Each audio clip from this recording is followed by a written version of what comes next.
Sebenarnya kenapa kita tidak berakidah 3 tauhid? Bener? Pengen tahu nggak? Ya.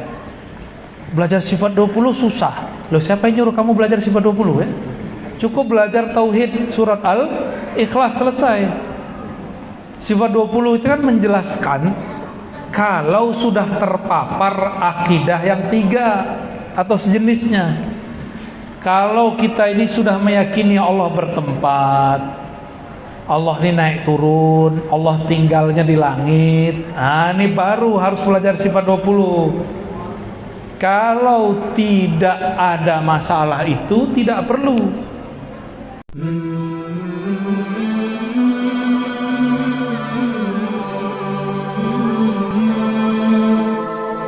Warahmatullahi wabarakatuh. Alhamdulillah rabbil alamin. Nahmaduhu wa nasta'inuhu wa nastaghfiruh wa na'udzu billahi min shururi anfusina wa min sayyiati a'malina. May yahdihillahu fala mudilla lahu wa may yudlilhu fala hadiya lahu. Amma ba'du. Allahumma salli wa sallim wa barik ala sayyidina Muhammad. Alhamdulillah, Bapak Ibu jamaah, sahabat-sahabat yang berkahan Allah. Allah izinkan kita bertemu di Masjid Nurul Jadid, Balikpapan. Ya. Apa nama kelurahannya? Baru juga. Oh, pantas namanya. Kampung Baru Tengah. Namanya aneh sekali ya. Pantas nama Masjid Nurul Jadid. Jadid artinya baru. Sepertinya maulidnya baru juga nih. Ya. Bapak Ibu yang bukan Allah, ke depan akan banyak tantangan kita. Ahlus sunnah yang masih bermaulid, ahlus sunnah yang masih berselawat, ahlus sunnah yang masih suka berkumpul, itu akan susah dicari. Syukur kita mati. Mohon maaf jika kawan-kawan kita agak galak-galak dikit ya, tugas mereka ya. Dulu ada seorang imam ahli hadis namanya Ibnu Hibban. Siapa namanya? Imam ahli hadis ini, imam sunnah. Akidah beliau mirip dengan akidah Imam Abul Hasan Asy'ariyah.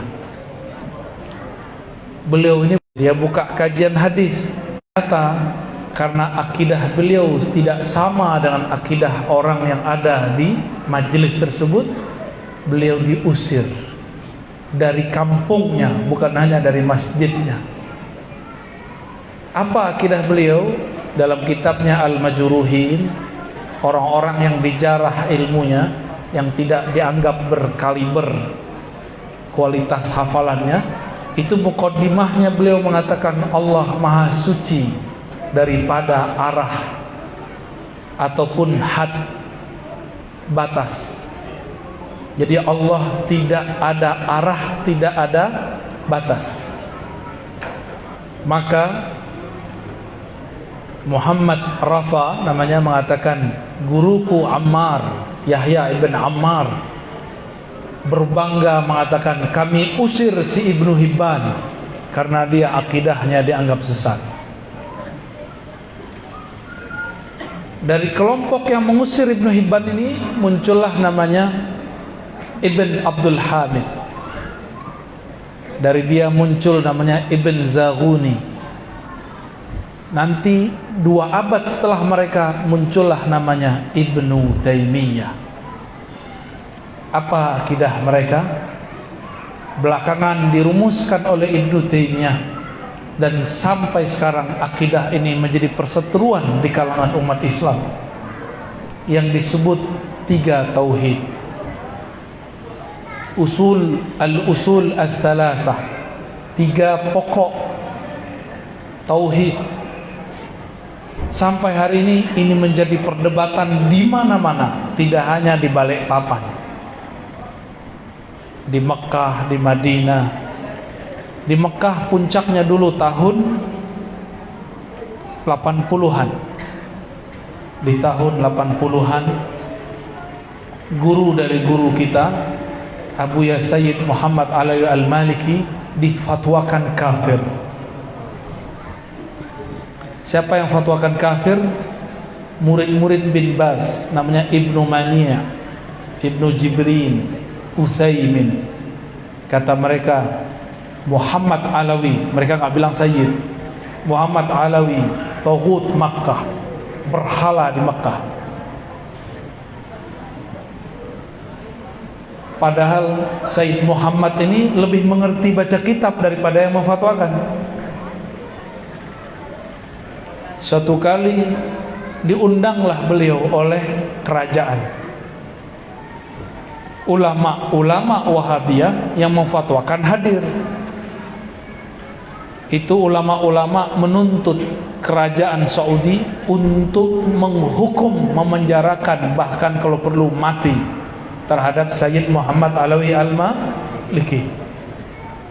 Tapi berhasil atau tidak? Ternyata raja-raja di Saudi sangat hormat kepada Abuya Sayyid Al-Maliki. Dan sekarang anak-anak dari raja-raja itu sudah mulai lelah dengan sakleknya kelompok yang keras ini. Maka mereka sudah buang-buang ini, ditampunglah oleh orang Indonesia. Di sana udah nggak dipakai, Pak. Dulu perempuan di sana dilarang nyopir, sekarang nyopir. Dulu mereka buang-buang waktu mereka mengata-ngatai Sayyid Muhammad. Mereka katakan Sayyid Muhammad sesat. Sebelumnya mereka larang maulid. Maka nggak ada maulid di Mekah Madinah. Antum cari aja, tinggal aja setahun kalau nggak percaya. Ya.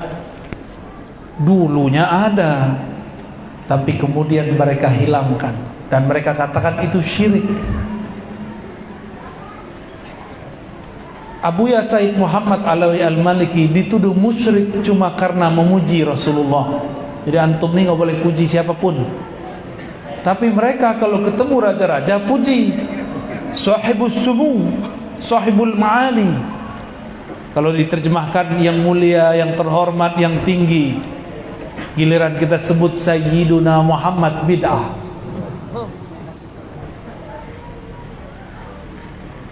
Betul-betul tidak faham, tapi ketidakfahaman dijadikan akidah.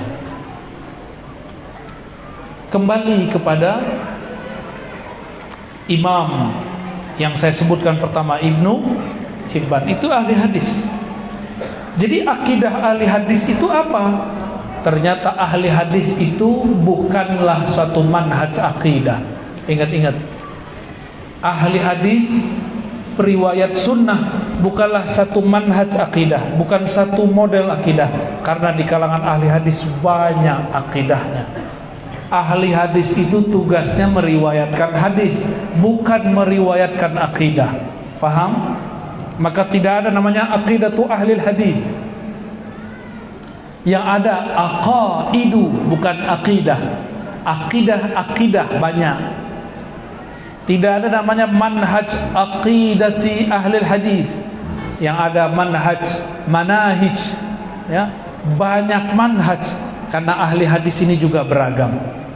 Kita mundur, ada Imam Ahmad bin Hanbal. Imam Ahmad bin Hanbal dulu sama-sama ngaji dengan kawannya bernama Husain Al-Qarabisi. Siapa namanya? Husain Al-Qarabisi. Ini mereka kalau ngaji ke Imam Syafi'i sering khidmah dan nginap di rumah Imam Syafi'i untuk berkhidmah. Imam Husain, bahkan lebih sering Imam Husain ini tidur di rumah Imam Syafi'i daripada Imam Ahmad. Meninggal Imam Ahmad, Imam Husain Al-Qarabisi dan Ahmad pecah kongsi. Tahu pecah kongsi? Ternyata ada penyebar hoax, tukang adu antar imam. Ini hati-hati, ini Ustadz Habaib. itu dipecah oleh bocah-bocah kecil yang manas-manasin. Dia hadir majelis A, nanti datang ke majelis B, dia jelek-jelekin. Terjadi hal itu di zaman Imam Husain dan Imam Ahmad, Husain Al-Qarabisi. Di masa Imam Ahmad, pemerintahnya bukan Ahlus Sunnah, tapi beraliran Muhammadiyah, bukan, beraliran Mu'tazilah. Mu'tazilahnya beragam, namanya Wasil bin Atta, ada Amr bin Ubaid, ada macam-macam. Khalifahnya bernama Al-Ma'mun. Dia suka berguru kepada orang-orang yang terlihat cerdas. Ternyata ada seorang yang terlihat cerdas berbicara, ya, namanya Bishr Al-Murisi. Bishr Al-Murisi akidahnya akidah Qadariyah Mu'tazilah. Dalam akidah Mu'tazilah, mereka punya doktrin yang saklek tapi tidak menarik. Apa kata mereka? Al-Quran itu dicipta. Menarikkah bahas begitu? Hah? Enggak menarik kan? Al-Quran makhluk. Apa menariknya? Bagi kita enggak menarik. Tapi orang-orang Mu'tazilah ini membahas yang enggak menarik itu. Enggak penting banget ya. Apa kata mereka? Al-Quran itu kalam Allah, dicipta, makhluk. Siapa saja yang tidak mengatakan Al-Quran itu dicipta, makhluk, maka mesti ditolak riwayatnya, ditutup majelisnya, dipenjara, disiksa. Enggak penting kan? Malah kawan-kawan saya di kampus mau menghidupkan lagi akidah Mu'tazilah. Kata mereka keren, padahal dia nggak ngerti Mu'tazilah jeroannya apa. Sampailah kemudian kepada Ma'mun, khalifah zaman itu. Jadi khalifah ini belum tentu benar juga. Kekhalifahan Abbasiyah bukanlah kekhalifahan yang kita tunggu-tunggu. Bukan itu yang kita rindukan khilafahnya. Al-Ma'mun dengar bahwa ulama-ulama ahli hadis tidak satu suara. Maka ulama-ulama yang tidak sepakat dengan akidah pemerintah, akidahnya apa? Al-Quran makhluk, maka dengan cara itu dia politisasi bab ini dan dia tangkap ulama cuma karena beda faham. Ya, akhirnya Imam Ahmad ditangkap, tapi Husain Al-Qarabisi tidak ditangkap. Kenapa? Karena pemahaman Husain tidak bisa dikalahkan oleh kelompok Mu'tazilah. Padahal akidahnya beda. Husain Al-Qarabisi mengatakan Al-Quran tidak makhluk, tapi dia bisa menjelaskan. Imam Ahmad diam aja, ditanya diam. Quran makhluk atau tidak? Diam. Bagi Imam Ahmad gak penting. Ya, membahas yang gak pernah dibahas Nabi gak penting. Imam Ahmad diam aja. Quran makhluk atau tidak? Diam. Makhluk atau tidak? Diam. Udah masuk penjara. Tangkap langsung. Husain Al-Qarabisi dia belajar cara menjawabnya, maka dia selamat. Malah yang bingung yang nanya. Bahkan ada temannya Husain Al-Qarabisi ditanya, Quran makhluk atau bukan? Dia jawab dengan jawaban yang orang ngerti bahasa Arab ngerti, maksud saya. Kalau nggak ngerti dengerin aja ceritanya ya. Di dalam Al-Quran ada kalimat Inna ja'alna Qur'anan Arabiyyah. Sungguh kami ja'alna, bukan khalaqna. Beda gak ja'ala dengan khalaqa? Ja'ala menjadikan, khalaqa menciptakan.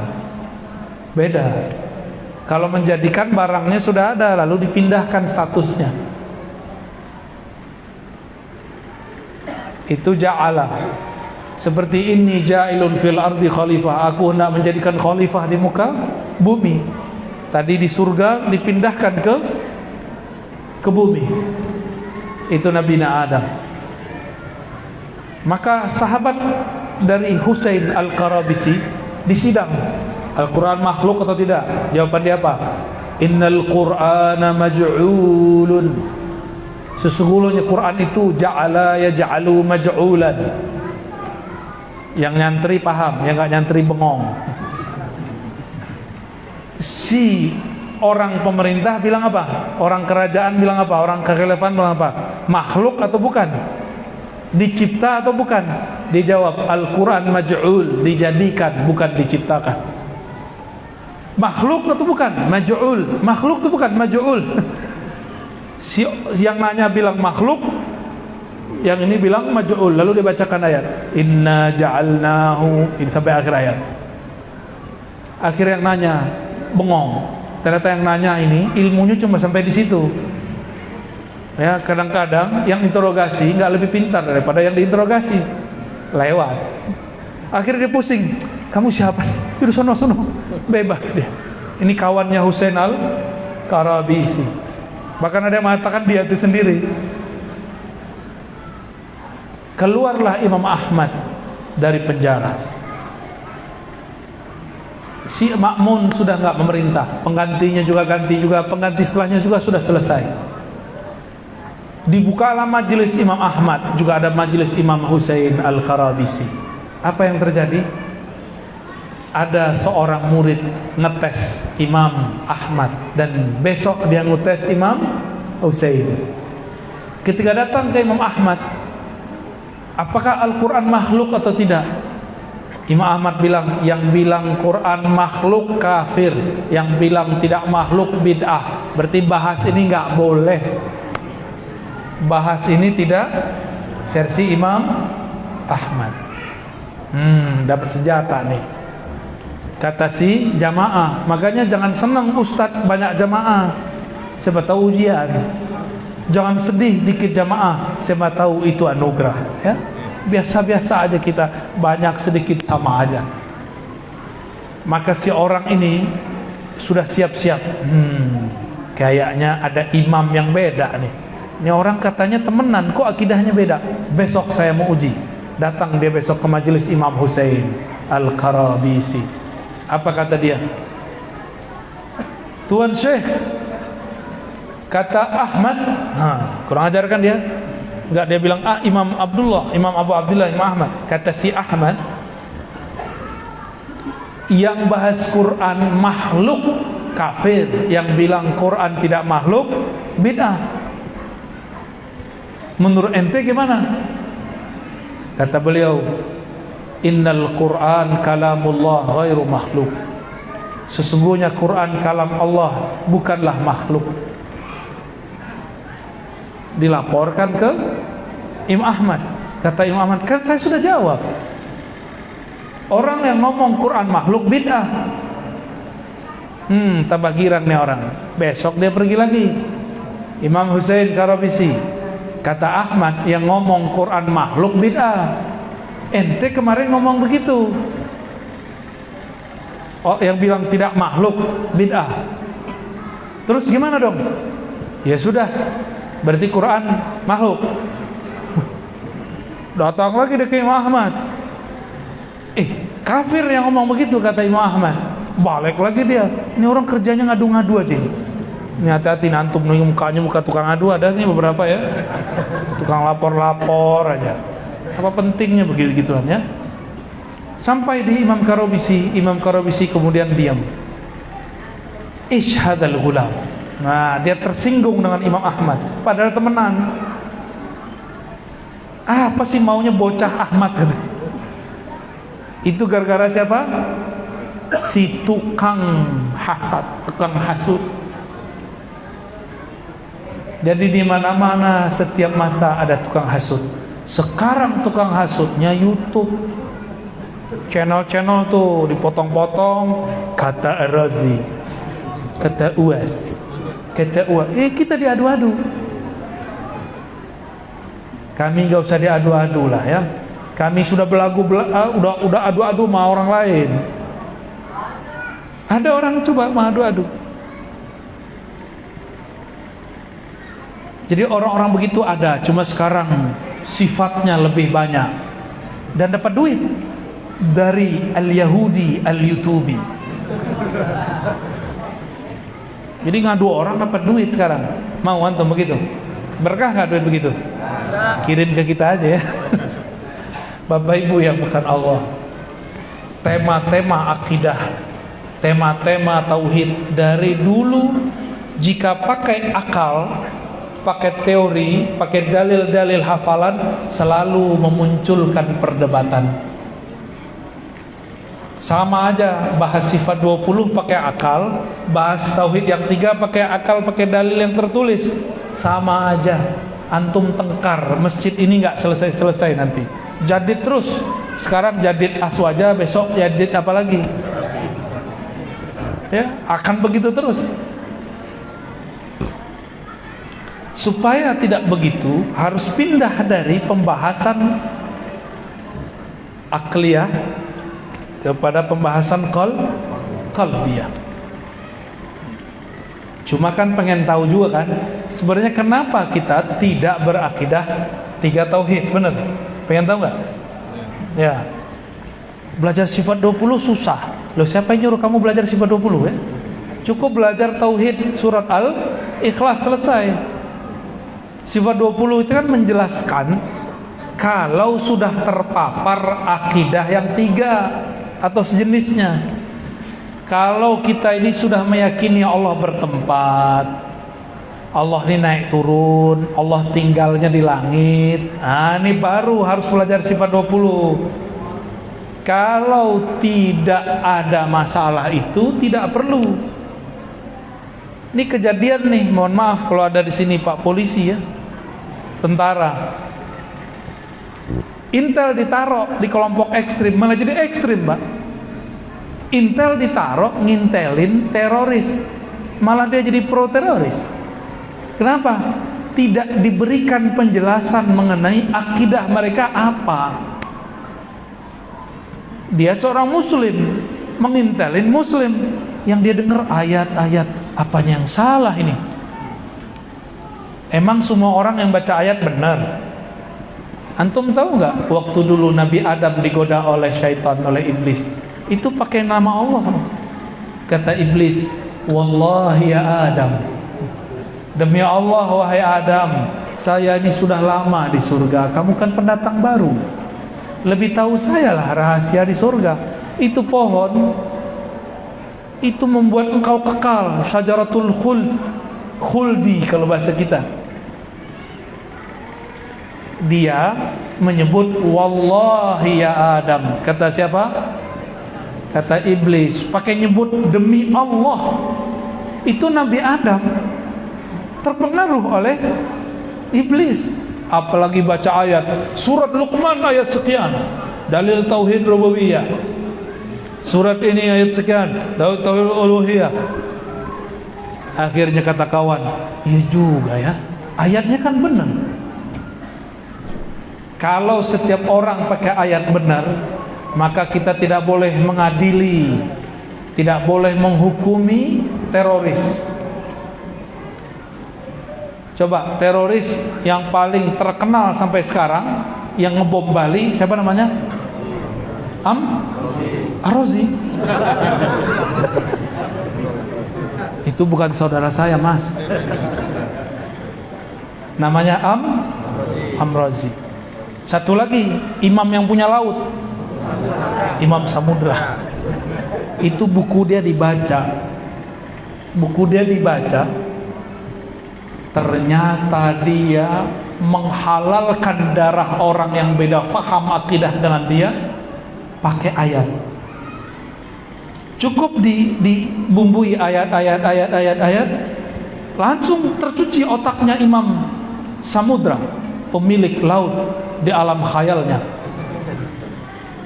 Termasuk saudara saya yang beda M itu, Am-Razi. Itu pakai ayat loh. Jadi tidak semua orang pakai ayat itu benar, oke? Jadi hati-hati dengan orang yang gampang pakai ayat. Oleh karena itu ulama-ulama ahlus sunnah kita kalau kajian mereka nggak banyak nyebut ayat, karena ayat itu berat tanggung jawabnya. Ada satu hadis, betapa banyak kam min talil Quran wal Quranu yal'anu. Nggak kedengeran di luar. Ma'rifatnya tak sampai.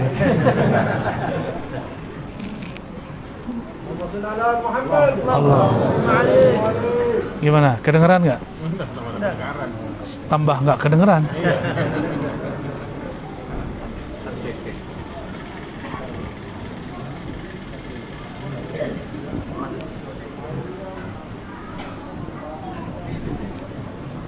Kalau mau ngecek Pak, sebelum ngaji Pak ya. Ya, udah belum?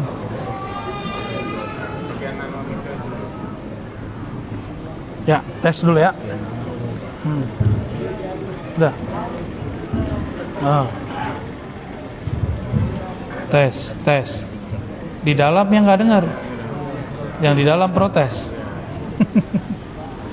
Ya sudah, Bapak beresin dulu ya. Mohon maaf yang di luar. Kita tadi di mana? Oh, saudara saya itu.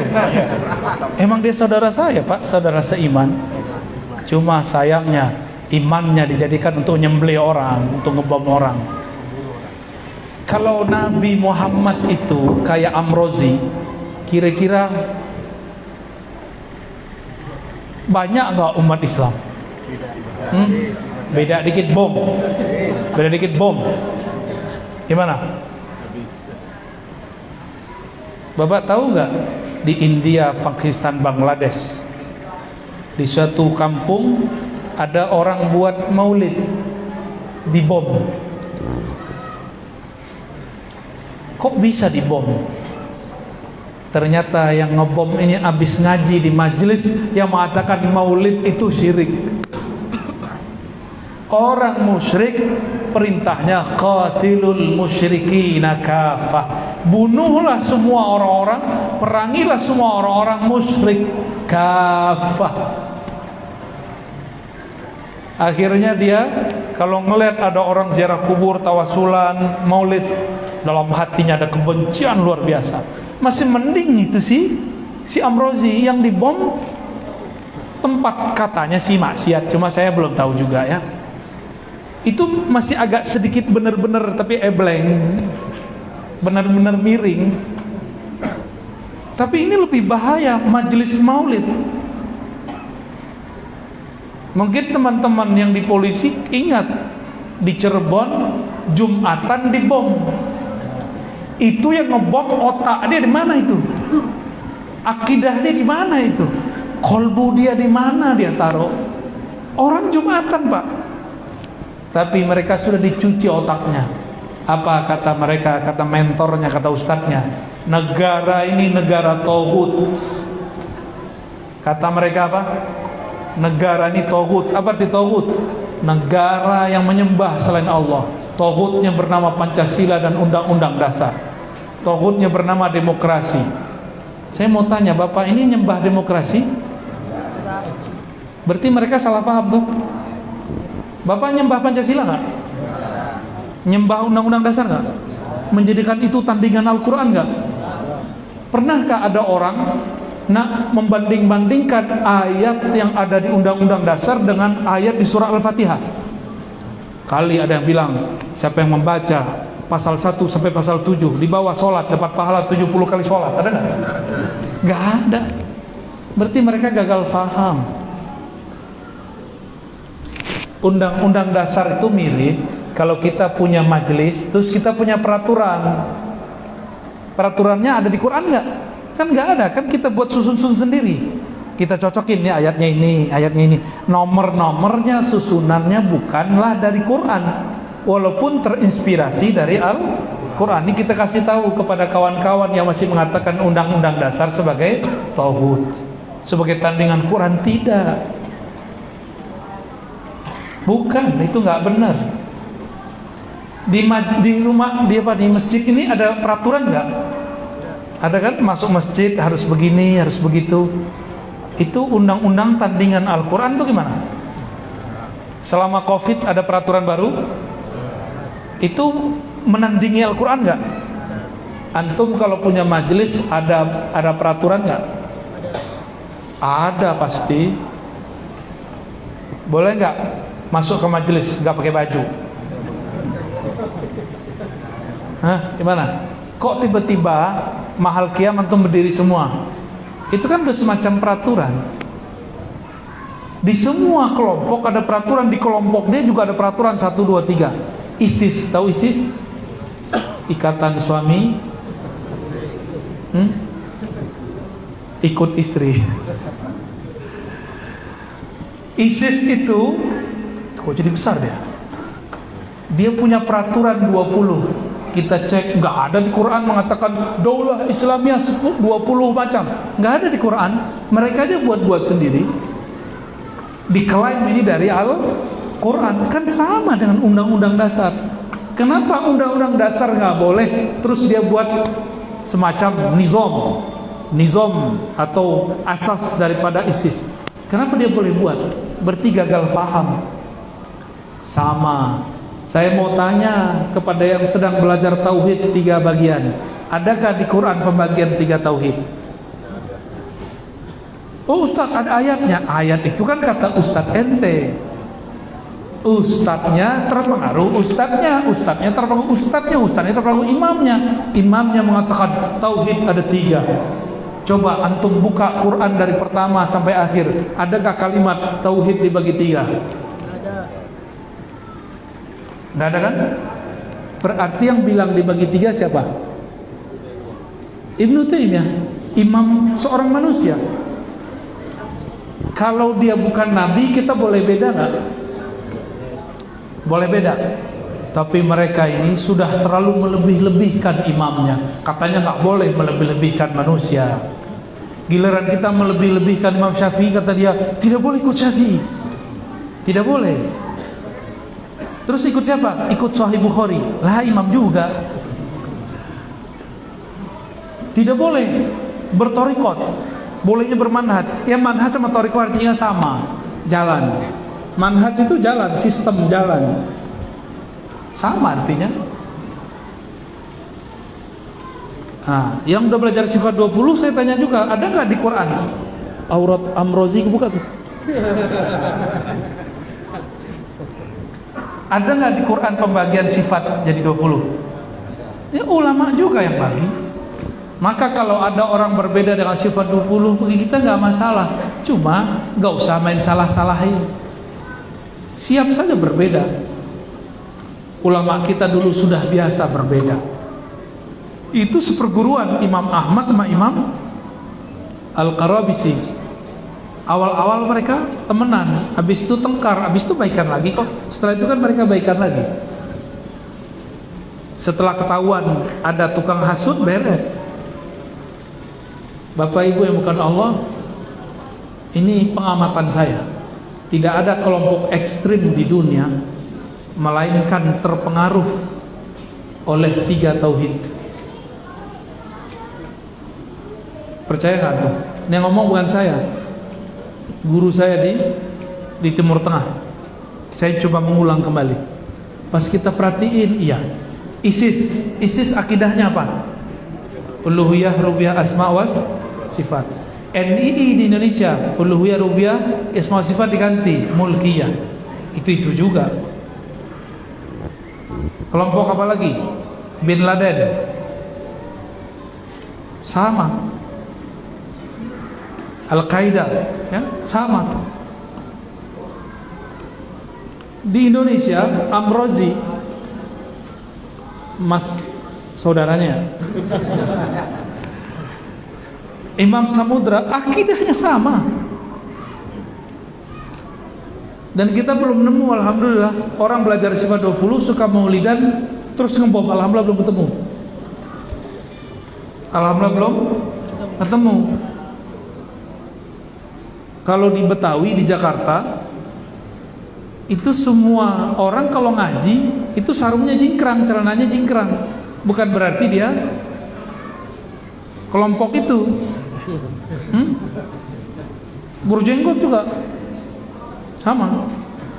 Cuma suka maulidan. Setiap minggu, bahkan setiap hari orang Betawi itu maulid. Heran juga saya itu ya. Cintanya mereka kepada Rasulullah sallallahu alaihi wasallam. Lalu di bagian mana muncul ajaran-ajaran teroris? Bibitnya ada di nomor 2 dan nomor 3. 1, 2, 3 sih ya. Uluhiyah, apa yang disebut tauhid uluhiyah versi mereka ya? Saya juga punya versi sendiri, uluhiyah rububiyah beda. Uluhiyah versi mereka bahwa yang berhak disembah hanya Allah, disebut dengan tauhid ibadah. Bagi kelompok ini yang betul-betul menyembah Allah cuma kelompok mereka. Asy'ariyah belum, Sufi tidak, apalagi yang Maulid. Halo, yang Maulid antum dianggap tidak menyembah Allah. Jadi antum yang Maulid itu kan tawassul kan? Rabbi apa? Faghfirli dzunubi ya Allah katil habib ya Allah. Coba diterjemahkan. Ya Allah, ampuni dosaku berkat Al-Habib sang kekasih Nabi Muhammad sallallahu alaihi wasallam. Dengan bertawassul kepada Al-Habib Sayyidina Muhammad. Bagi mereka yang tawassul begitu, dia bukanlah ahli tauhid uluhiyah. Jadi kenapa antum ini dianggap akidahnya tidak benar oleh mereka? Karena bertawassul. Paham? Makanya mereka nggak mau bermajelis sama kita, karena kita dianggap musyrik uluhiyah. Musyrik. Mau nggak disebut musyrik?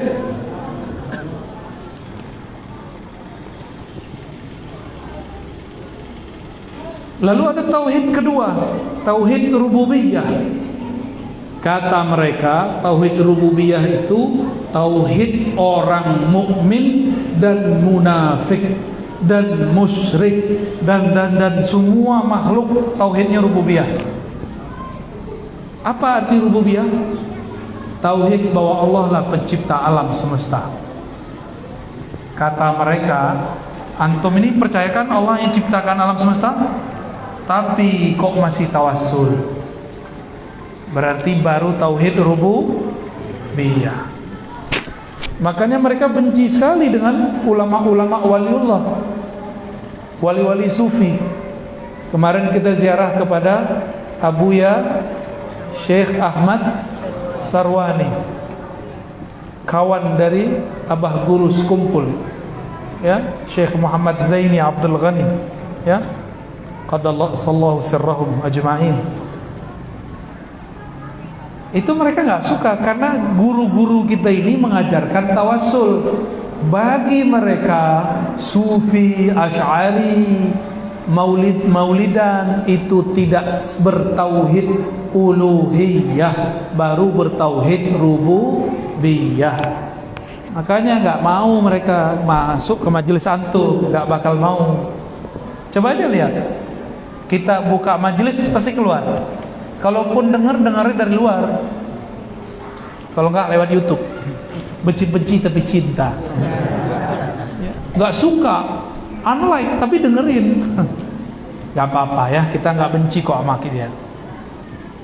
Ini mulai bahaya. Pakai ayat. Wala in sa'altahum man khalaqas samawati wal ard la yaqulunna Allah. Qul alhamdulillah bal aktsaruhum la ya'lamun. Surat Luqman. Jika mereka ditanya siapa pencipta langit dan bumi, mereka mengatakan Allah. Kata Ibnu Taimiyah, inilah tauhid orang musyrik. Kalau ditanya siapa pencipta langit bumi, Allah, tapi mereka tidak sembah Allah. Kata Ibnu Taimiyah, inilah tauhid para sufi. Mereka mengatakan Allah pencipta tapi tidak menyembah Allah. Inilah tauhid Asy'ari, inilah tauhid Ba'lawi. Jadi kita ini dianggap belum mukmin tauhid uluhiyah, baru mukmin separuh. Bahaya nggak ini? Tinggal masukin yang ketiga. Disinilah perdebatannya tambah panjang. Tauhid asma dan sifat. Nah ini kelompok murni salafi. Mereka masih membahas asma dan sifat. Mereka ini mengkaji akidah Asy'ariyah tidak lewat guru, tapi lewat kitab. Karena lewat kitab tidak bisa memahami kitab dengan baik, lalu mereka menuduh akidah Asy'ariyah hanya percaya kepada 7 nama, 7 sifat. Ini ada yang pengajar pesantren kan? Ya pasti ada. Apakah antum meyakini sifat dan nama Allah cuma 7? Enggak ada. Itu yang mesti diketahui secara akli. Adapun secara nakli semuanya. Karena banyak ayat sifat itu mana yang paling inti disebut ummahatus sifat, sifat-sifat inti. Muncullah angka 20. Dari 20 ada sifat ma'ani namanya 7. Bukan berarti sifat Allah cuma 20, nama Allah cuma 7. Berarti dia gak paham. Ibnu Taimiyah sendiri imam mereka gak ngerti. Ibnu Taimiyah mengatakan kelompok Asy'ariyah hanya percaya 7 nama. Kan gak nyambung. Berarti ketahuan. Imam Subki sadar. Apa kata beliau? Ibnu Taimiyah tidak ngaji dari guru-guru kami. Dia cuma baca buku lembaran-lembaran kitab. Kalau dulu orang otodidak baca teks. Kalau sekarang nonton YouTube atau googling. Masa? Tahu nggak antum? Saya pulang dari Cirebon. Di samping saya ada orang pakai jaket keren, berjenggot dikit kayak kita, panjangan jenggot kita sih ya. Lebih ahlu sunnah saya lah. Dia tiba-tiba mau sholat, nggak tahu sholat apa, jamak atau apa. Tapi aneh.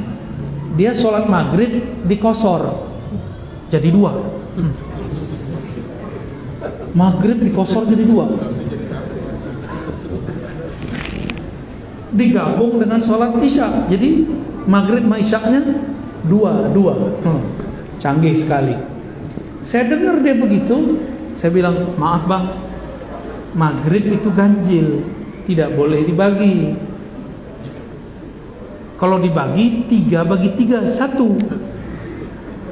Bagi itu 2 bagi 2 jadinya.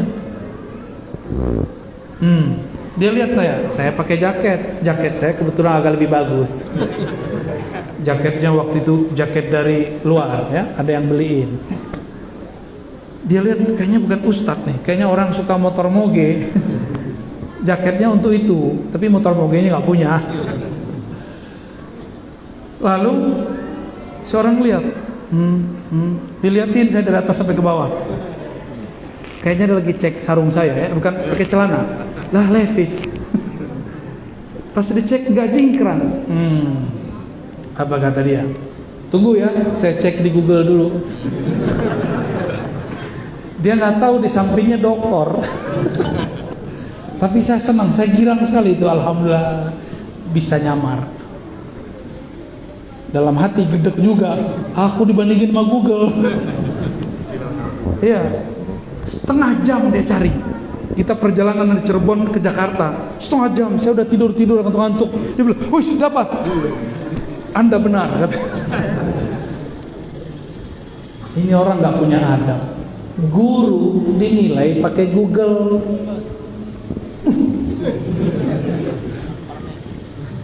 Yang bener aja, guru kok distandarkan pakai Google. Ente siapa? Ente Ibnu Google. Google yang buat tahu kan? Yahudi yang buat. Katanya anti Yahudi ya. Banyak yang begitu kan? Aduh Ustaz, cek dulu, agak ada di YouTube. Ya salah. Emang kalau nggak ada di YouTube terus bukan Ustaz gitu. Saya punya guru, itu beberapa guru saya nggak pernah masuk YouTube, nggak muat. Itu handphone yang kekecilan. Gak ada di YouTube, tapi ilmunya jauh di atas kita. Jadi jamaah ini jangan menghakimi guru pakai guru Google. Itu bid'ah baru, manhaj sekarang ya. Manhaj al-jadid dari Masjid Nurul Jadid. Wah, udah mau jam 10. sama jamnya.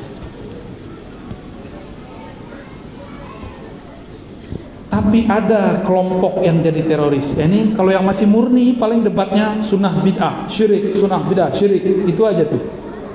Ada kubur sampai masjid, rame. Apalagi di depan masjid, rame. Tidak boleh sholat yang ada kuburan di masjid. Loh, apa urusannya? Emang ente jamin ente sholat itu di bawah nggak ada kubur? Itu fikih apa itu ya? Emang kita takut sama kubur? Emang kalau kita sholat di kubur iman kita rusak? Berarti antum ini makhluk simbol. Horor, ketemu simbol takut. Kalau saya tulis di tembok ini salib 1000 kali, saya jadi kafir nggak? Orang yang lihat imannya berkurang nggak?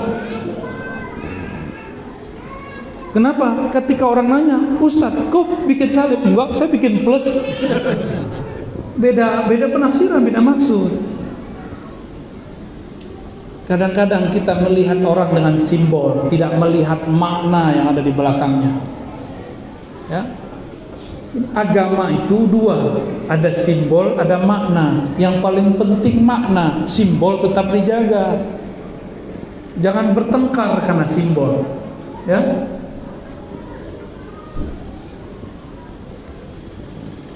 Ada kelompok yang dipengaruhi ajaran salafi, tapi mereka sudah bukan salafi lagi, disebut jihadi. Mereka lah yang jadi kelompok teroris di semua wilayah di dunia. Apa akidah mereka? Semoga negeri ini dijaga oleh Allah dari kelompok mereka. Amin ya rabbal alamin. Mereka mengatakan tauhid yang ketiga bukan asma dan sifat, mereka ganti. Tauhid ketiga, tauhid mulkiyah, tauhid kekuasaan. Bahwa kekuasaan yang mesti ada hanya kekuasaan Allah. Hukum yang ada hanya hukum Allah. Itulah cita-cita ISIS. Berhasil nggak? Gagal nggak? Di Afghanistan dulu gagal nggak? Gagal juga. Maka sekarang Taliban aja ganti siasat. Kita belum tahu nih dia makhluk apa sih sebenarnya Taliban ini. Karena Taliban 20 tahun yang lalu akidahnya 3 itu. Mereka menghancurkan pusat-pusat sufi, menghancurkan situs-situs bersejarah karena takut dengan simbol. Sekarang agak adem nih, kita nggak tahu. Tunggu dulu, jangan puji-puji dulu, jangan juga kritik-kritik terlalu pedas. Kita hati-hati.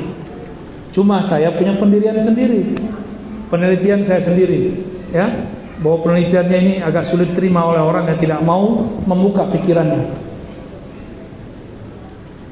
Bapak cari semua kelompok teroris akidahnya sama. Yang ketiga uluhiyah rububiyah, yang ketiga ya mereka ganti juga dengan istilahnya hukmiyah. Tauhid bahwa tiada hukum kecuali hukum Allah. Antum sudah sholat, sudah bersyahadat, sudah sembah Allah, tapi masih menerima Pancasila, kata mereka ente musyrik. Kata siapa? Kelompok yang ini bukan Wahabisme, Wahabi yang sudah kena teroris.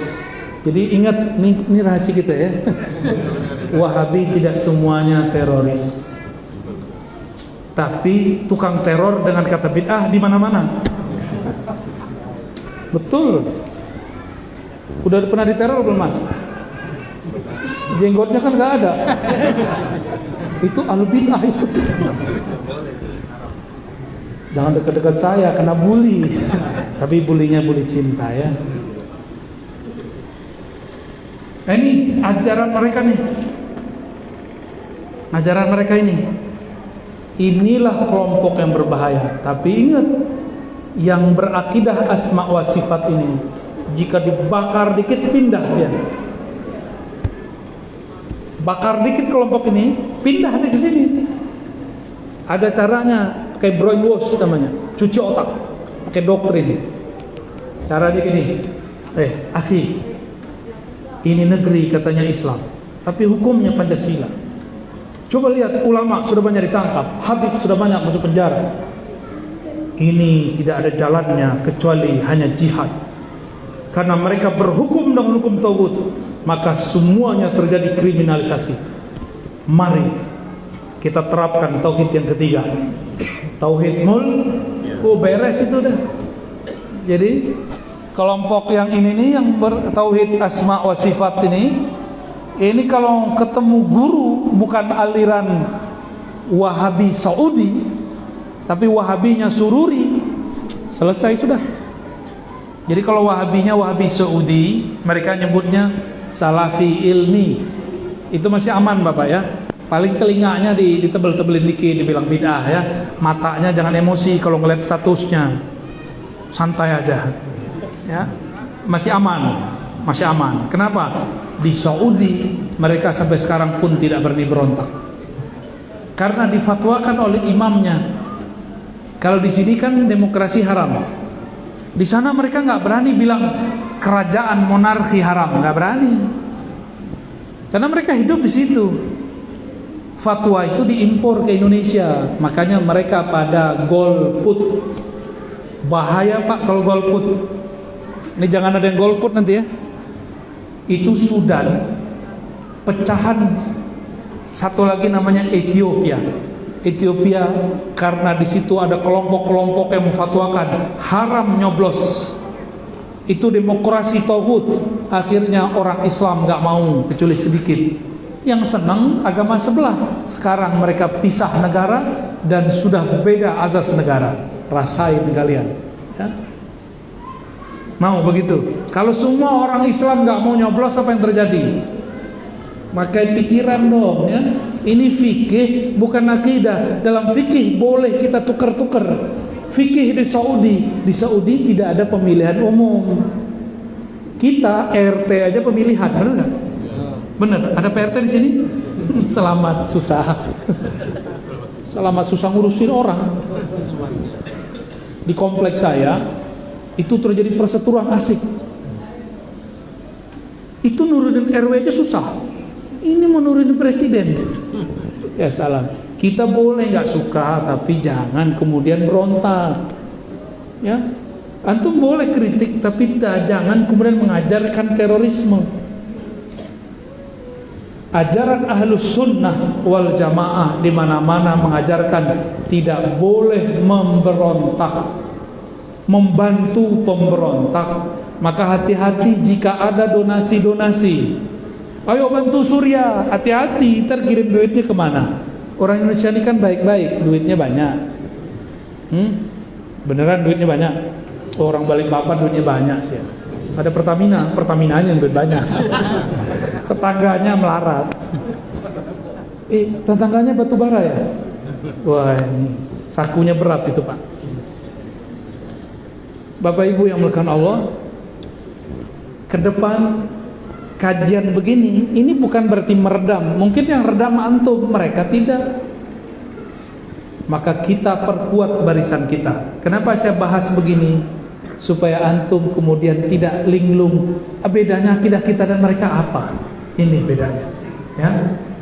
Jadi jangan ragu lagi ya. Dan terakhir saya mau sampaikan, di masa Rasulullah tidak ada tuh bagi-bagi tauhid, uluhiyah, rububiyah, asma sifat. Juga nggak ada pembagian sifat 20, nggak ada. Dulu cukup katakan la ilaha illallah Muhammadur Rasulullah. Cukup katakan qul huwallahu ahad Allahus samad lam yalid wa lam yulad wa lam yakul lahu kufuwan ahad. Lalu bersyahadat ke Nabi Muhammad, meninggal, selesai. Lalu kenapa muncul teori tauhid sifat 20? Karena Al-Quran dibaca oleh yang bukan ahlinya, maka perlu disebutkan kaedah-kaedah. Jika belajar hukum Islam, kaedahnya ada di fikih. Fikih kita mazhab Imam Syafi'i. Dalam ilmu akidah itu juga dirumuskan. Imam Syafi'i tidak sempat merumuskan, tapi beliau sempat mengalamkan sesuatu yang kalamnya diriwayatkan juga oleh imam-imam kita ahli akidah. Maka kalau ingin akidah, kita ikut imam yang sudah merumuskan kaidah-kaidah itu supaya tidak keliru. Dalam bab tasawuf, supaya tidak terjebak kebatinan juga sama. Sudah ada rumus-rumusannya biar enggak menjadi kebatinan. Jadi apa pentingnya berguru bermazhab? Supaya kita tidak terjebak. Inilah makna hadis Nabi. Apa kata beliau sallallahu alaihi wasallam? Sataftariqu ummati ala 73 firqah. Umatku akan terpecah menjadi 73 golongan. Kulluhum finnar. Semuanya masuk neraka illa firqatan wahidah, kecuali satu. Ditanya oleh sahabat, wahai Rasulullah, man hiya ya Rasulullah? Siapa kelompok itu? Dijawab oleh baginda Rasulullah sallallahu alaihi wasallam, ma ana alaih. Kelompok pertama yang akulah ikutannya, akulah yang menjadi imamnya. Wa ashabi, kalau tidak bertemu aku, dia ketemu sahabat aku. Ashab lebih dari satu. Sahabat Nabi 104.000 yang jadi mufti hampir 100 orang, yang mujtahid ada 50-an atau 20-an orang. Dari mereka turunlah 4 mazhab, 3 imam akidah, imam ahli hadis, imam tasawuf. Dari mereka tuh sanad-sanadnya. Kenapa Nabi tidak cukup mengatakan ma'ana alaih, kelompok yang ikut aku? Karena kalau sudah meninggal, sang aku meninggal, masih ada ashabi, sahabat-sahabatku. Ini disebut dengan sanad, disebut dengan silsilah. Orang Indonesia, orang Malaysia, orang Singapura, Brunei dulu sanadnya sama, Patani sama. Dulu semua bersanad ke ulama Makkah. Tapi Makkah sudah berubah, ya. Ilmunya pindah ke negeri kita, alhamdulillah. Jadi Bapak kalau lihat sekarang di pulau-pulau Jawa, bahkan di beberapa pesantren di sini, dulu orang baca alfiah di sana, sekarang yang hafal orang kita. Dulu orang maulid di sana, sekarang maulid di sini. Jadi tidak usah khawatir, walaupun kita dilarang pergi umroh, dilarang ziarah ke Nabi, insya Allah setiap malam kita ziarah dengan kolbu, menziarahi Nabi dalam maulid man, ya. Semoga kita tambah kuat akidahnya, tambah mantap, tambah tenang. Kuatkan akidah dengan hujjah, kuatkan fikih dengan dalil, kuatkan tasawuf dengan rasa. Wassallallahu ala sayyidina Muhammad. Alhamdulillah rabbil alamin. Cukup? Ada pertanyaan? Apa nih, surat cinta? Dari Om Juma namanya. Jamaah. Waduh, saya nggak bisa baca tulisannya. Tafadhol. Pertanyaan dari Bapak Juma.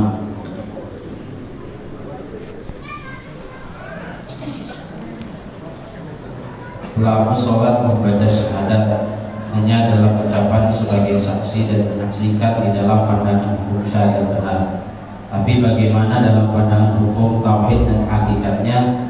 Sekarang ini kita sudah tidak sejaman lagi dengan Nabi Muhammad SAW. Rasulullah hanya sekadar ucapan syahadat, tahu artinya saja, tidak tahu maknanya. Sempurnakan perbuatan ibadah sholat sebagai saksi dan menyaksikan itu. Bagaimana pandangan Al-Quran dan hadis?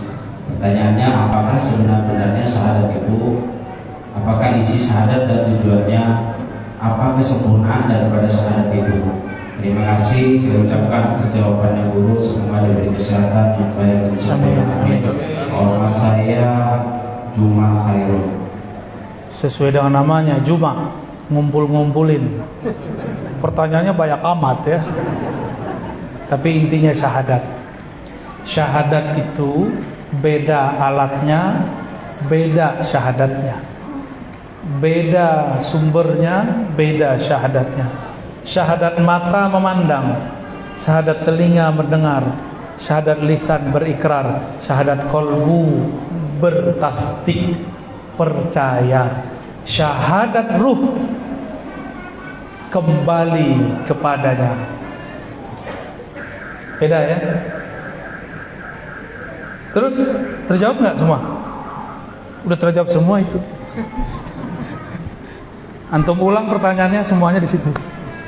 Ya. Syahadat mata mandang. Rasulullah secara fisik sudah wafat. Telinga kita, mata kita masih lihat orang yang punya guru, gurunya bersambung silsilahnya kepada Nabi. Ada yang nasabnya bersambung ke Nabi, ada yang silsilah ilmunya bersambung kepada Nabi. Masih ketemu gak? Masih ketemu. Saya itu dapat satu musalsal dari guru saya, Syekh Ahmad Marwazi, ya, kiai Betawi lama di Mekah. Apa kata beliau? Guruku Syekh Yasin berkata, aku melihat kepada guruku. Gurunya berkata, aku melihat guruku. Guru yang di atas ngomong terus. Lalu sampai kepada sahabat. Sahabat Nabi mengatakan, aku memandang kepada Nabi Sallallahu Alaihi Wasallam. Dan itu diijazahkan, namanya musalsal. Gak cukup pakai ijazah lisan, harus kemudian dibacakan. Saya pun memandang guru saya, Kiai Ahmad Marwazi, yang memandang orang yang memandang Rasulullah Sallallahu Alaihi Wasallam. Maka ini pun namanya syahadat bersanad, karena masih pakai mata, pakai telinga. Kalau kolbu syahadatnya berikrar, akal syahadatnya mengisbat, menerima, sama dengan kolbu, cuma beda dimensi.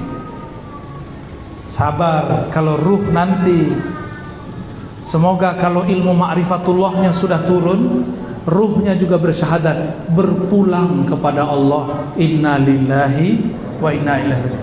Jadi inna lillahi itu syahadatnya ruh, pulang kepada Allah. Jadi syahadat itu banyak. Syahadat pulang innalillah. Di perut ibu kita juga syahadat. Di alam ruh kita syahadat. Sebelum itu masih nur juga ada syahadatnya. Ada syahadat semua. Syahadat itu persaksian, beda masa, beda syahadat. Beda arah, beda syahadat. Ya, syahadat di zaman Nabi Musa, asyhadu an la ilaha illallah wa anna Isa ruhullah wa kalimatullah. Ya, barangkali begitu ya, Bang Juma, Pak Juma. Juma itu artinya ngumpulin pertanyaan ya. Wallahu a'lam bis-shawab. Satu, baca. Ada lagi satu pertanyaan, cukup satu. Ayo, Bapak yang pakai kacamata. Langsung aja.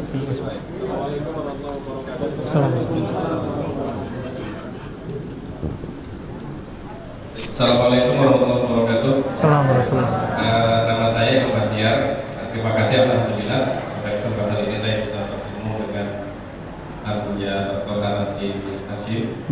Begini Bu ya, mengenai pembahasan yang sempat Abuya sampaikan tadi mengenai konflik di Suriah, itu sempat saya baca apakah benar bahwa di sana itu terjadi penyembahan kepada Bashar Assad adalah Tuhan.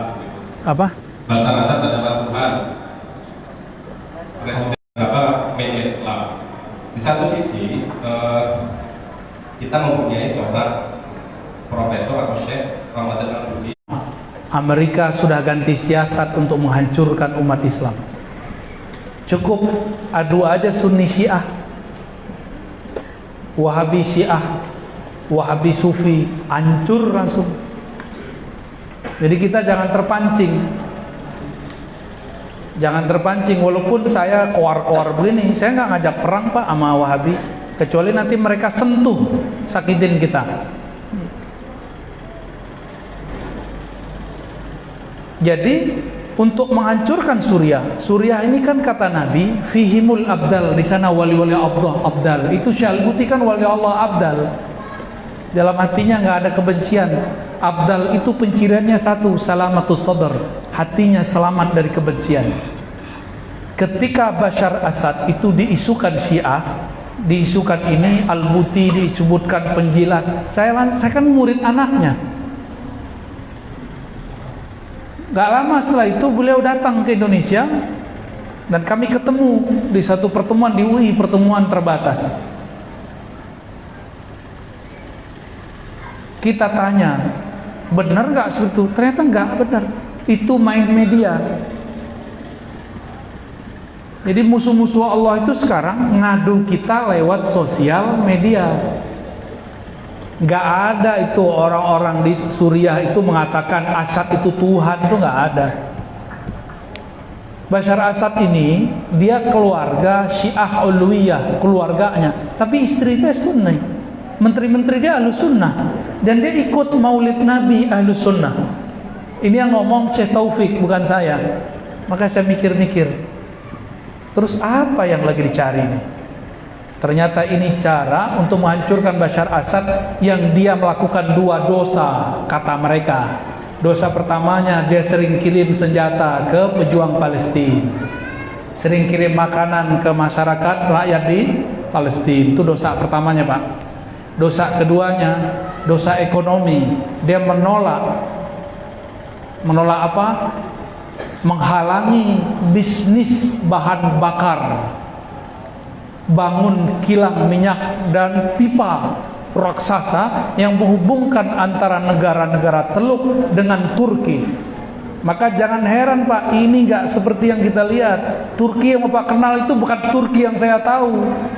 Ya, apa kata Menteri Luar Negeri Turki kepada Bashar Assad? Sar, kamu berhentilah bantu-bantu orang Palestina, pasti berhenti perang. Tapi Turki 2 kaki, mohon maaf ya, kita ada pandangan berbeda tentang Turki. 2 kaki.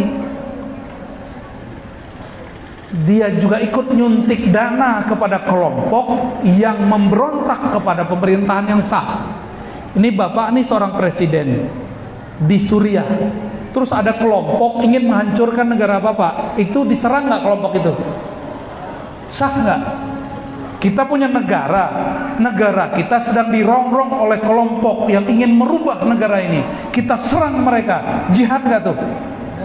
Tapi dibalik, karena pakai media, cukup bawa nama Allah, bawa nama Rasulullah, gimana? Bashar Assad dan tentaranya dan ulama yang menjadi backup negara Suriah. Saya bela, sah nggak? Tapi kenapa beritanya dia membunuh masyarakat? Ternyata Bapak tahu, guru saya Syekh Taufik Al-Buti masih hidup Pak sekarang. Beliau Rais Ulama Syam, pimpinan Ulama Syam. Beliau ini ayahnya dibom oleh kelompok pemberontak. Ulama dibom. Berantung gimana? Mereka udah gak ada hati. Ulama dibunuh. Mau negeri ini begitu? Ikutin aja, antum ala mereka aja kalau gitu. Ya. Ini dia punya negara, dia pertahankan, itu yang jihad. Tapi berita dibalik, kelompok yang memberontak menyebut dirinya jihad. Di Aleppo, itu negeri kota tua, sudah ada semenjak Nabi Ibrahim. Itu negeri, ulama-ulama kita banyak di sana. Mursyid ahli hadis banyak di sana. PDAM-nya dibom pakai takbir, ngebom PDAM pakai takbir. Kira-kira nasib masyarakat gimana? Bisa minum nggak? Mereka 3 bulan tidak ada air bersih. Itu disebut jihad. Jihad apa jahat? Jahat. Mau Indonesia digituin? Enggak. Kalau ada yang begitu, habisi. Nggak ada ceritanya. Ya, ada kelompok yang begini, habisin Pak dari sekarang. Mulai dari pemikirannya sampai gerakan-gerakannya. Tidak boleh ada di negeri ini. Kita nggak mau mensuriahkan negeri ini, nggak mau. Ya, siap kan ntar? Ya. Jangan siap, nggak jelas ya. Ada orang ganggu negeri ini, antum yang maju. Karena negeri ini yang bangun wali-wali Allah. Yang bangun negeri ini wali-wali Allah. Hadratus Syekh Asy'ari naruh anaknya untuk bikin Pancasila. Piagam Jakarta. Itu waliullah. Kutub. Kutub itu bukan hanya orang Arab, di sini juga banyak. Ya. Orang yang mencoba mengganggu negeri ini, dia sedang menyinggung para wali-wali Allah. Mau bersama wali Allah atau wali setan? Wali Allah. Wali setan dicuci otaknya pakai ayat. Mereka bilang itu bukan wali Allah tuh, itu tauhid tuh. Ternyata di Suriah itu yang ikut berontak banyak, yang dipelopori Turki, yang Yahudi, yang Amerika, yang Israel. Orang Indonesia ikut-ikut bantu. Katanya bantu masyarakat Suriah. Ternyata yang dibantu duitnya nyampe ke kelompok teroris. Nyampe. Itu ada ustadz kita yang ngirim duit ke sana. Dia kirim ke kelompok teroris.